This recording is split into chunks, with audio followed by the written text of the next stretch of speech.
Hello दोस्तों, मैं गजेंद्र सिंह राठौर जमेटल कार केयर सर्विसेज अजमेर से आपका स्वागत करता हूं। नमस्कार। आज हम आपके दिए गए स्रोत ब्रेक पैड कार्य और महत्व के आधार पर बात करने वाले हैं। हम बात कर रहे हैं कार के एक छोटे पर सुरक्षा के लिहाज से एक बेहद जरूरी हिस्से की, ब्रेक पैड्स। सुनने में तो ये काफी साधारण लगते हैं ना, पर इनके बिना गाड़ी को काबू में रखना वो तो मुमकिन ही नहीं। तो चलिए आज जरा इसे समझते हैं कि ये काम कैसे करते हैं और क्यों इन पर ध्यान देना इतना जरूरी है।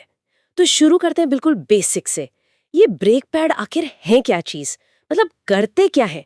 इनका काम है गाड़ी को धीमा करना या रोकना, पर ये होता कैसे असल में? इसके पीछे की वो साइंस क्या है? बिल्कुल। देखिए, जब ड्राइवर ब्रेक पेडल दबाता है ना, तो एक हाइड्रोलिक सिस्टम होता है। वो ब्रेक कैलिपर को एक्टिवेट करता है। कैलिपर आप समझिए एक तरह का मजबूत शिकंजा या क्लैंप है। अच्छा, एक क्लैंप जैसा। हाँ बिल्कुल। और ये कैलिपर फिर ब्रेक पैड्स को पहिए के साथ जो डिस्क घूम रही होती है, जिसे रोटर भी कहते हैं, उस पर जोर से दबाता है। ओह, तो ये पैड उस डिस्क पर रगड़ खाते हैं। एग्जैक्टली। और इसी रगड़ मतलब घर्षण या फ्रिक्शन से ही सारा काम होता है। पैड्स और डिस्क के बीच का ये जो घर्षण है, यही पहिए की घूमने की रफ्तार कम करता है।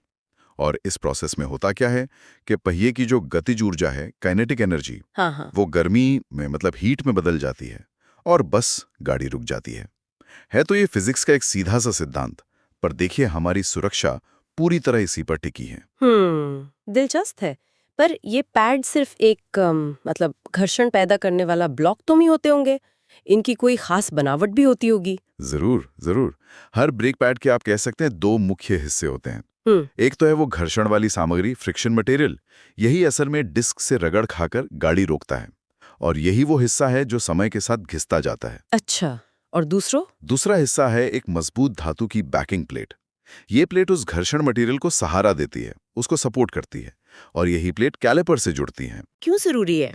हाँ, ये समझना बहुत जरूरी है, क्योंकि हर मटेरियल के अपने फायदे हैं, अपने नुकसान हैं। सबसे पहले ऑर्गेनिक, जिन्हें NaO यानी नॉन एस्बेस्टस ऑर्गेनिक भी कहते हैं। NaO, okay. ये आमतौर पर सबसे शांत होते हैं, आवाज कम करते हैं, ब्रेक डिस्क पर भी थोड़ा नरम रहते हैं, और हाँ, अक्सर सबसे सस्ते भी होते हैं। लेकिन ये ज्यादा गर्मी बर्दाश्त नहीं कर पाते और बाकियों के मुकाबले कह सकते हैं जल्दी घिस जाते हैं। मतलब रोजमर्रा की सामान्य ड्राइविंग के लिए ठीक है। ठीक है। और सेमी मेटालिक में, जैसा नाम से पता चल रहा है, धातु के कण होते हैं, मेटल फ्लेक्स। इससे इनकी ब्रेकिंग पावर बहुत अच्छी होती है। जबरदस्त। और ये ज्यादा टिकाऊ भी होते हैं। पर हाँ, ये थोड़े शोर वाले हो सकते हैं, आवाज ज्यादा कर सकते हैं, और रोटर को भी थोड़ा ज्यादा तेजी से घिसा सकते हैं, है ना? अच्छा, तो परफॉर्मेंस अच्छी, पर आवाज और रोटर पर असर। हाँ, कुछ ऐसा ही।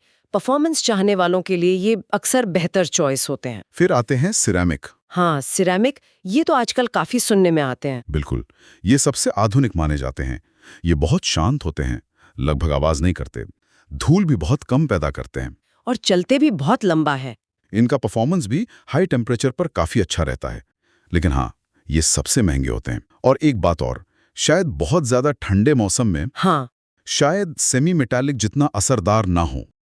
तो इसका मतलब ये हुआ कि कोई एक सबसे अच्छा पैड जैसा कुछ नहीं है। मतलब चुनाव इस पर निर्भर करता है कि हमें चाहिए क्या, शांति, ब्रेकिंग पावर, लंबी उम्र या फिर बजट। बिल्कुल सही कहा आपने। यहाँ एक सीधा सा ट्रेड ऑफ है। कीमत, परफॉर्मेंस, आवाज, टिकाऊपन, इन सब के बीच एक संतुलन बनाना पड़ता है। आपकी ड्राइविंग की आदतें क्या हैं? शहर में ज्यादा चलाते हैं या हाईवे पर? तेज चलाते हैं या आराम से? ये सब बातें तय करती हैं कि आपके लिए कौन सा मटेरियल सबसे सही रहेगा। और क्योंकि ये घिसते हैं, जैसा आपने बताया, तो इन्हें बदलना भी पड़ता होगा। जी। तो ये कब समझें कि भाई अब बदलने का टाइम आ गया है? क्या गाड़ी कुछ बताती है, कोई संकेत? हाँ बिल्कुल, ये हमेशा तो नहीं चलते। आमतौर पर कह सकते हैं हर 30,000 से 70,000 किलोमीटर, पर यह आंकड़ा बहुत कच्चा है। ये ड्राइविंग स्टाइल और पैड के टाइप पर बहुत ज्यादा निर्भर करता है। तो पक्का कुछ नहीं कह सकते। नहीं, लेकिन हाँ, कुछ आम संकेत हैं जिन पर ध्यान देना चाहिए। जैसे ब्रेक लगाते समय तेज ची या किकियाने की आवाज आना। अच्छा। कई पैड्स में तो इसके लिए एक छोटा सा मेटल का इंडिकेटर भी लगा होता है। वो जब डिस्क से टकराता है तो आवाज करता है। अच्छा, वो वार्निंग साइन होता है। हाँ। दूसरा, अगर घिसने या रगड़ने जैसी भारी आवाज आने लगे तो ये ज्यादा गंभीर मामला है।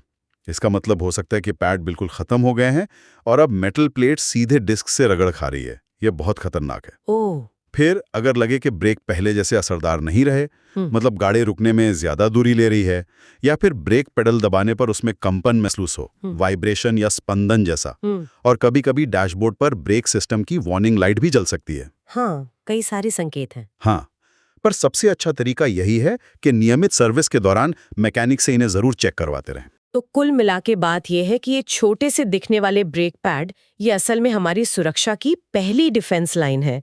इन्हें नजरअंदाज करना मतलब सीधे सीधे अपनी और दूसरों की सुरक्षा के साथ खिलवाड़ करना है। एकदम सही।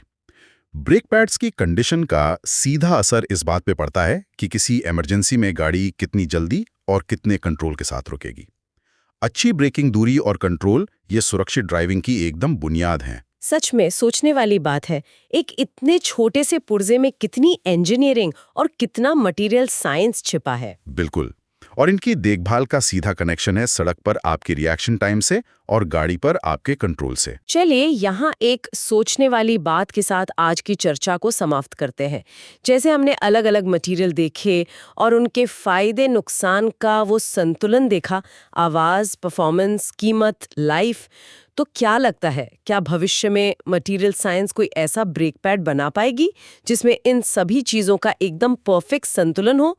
क्या कोई ऐसा सुपर मटेरियल बन सकता है जो शांत भी हो, पावरफुल भी, सस्ता भी और चले भी सालों साल? सोचने वाली बात है। इन स्रोतों पर आधारित हमारी आज की ये गहरी बातचीत यहीं समाप्त होती है। अगली बार फिर मिलेंगे।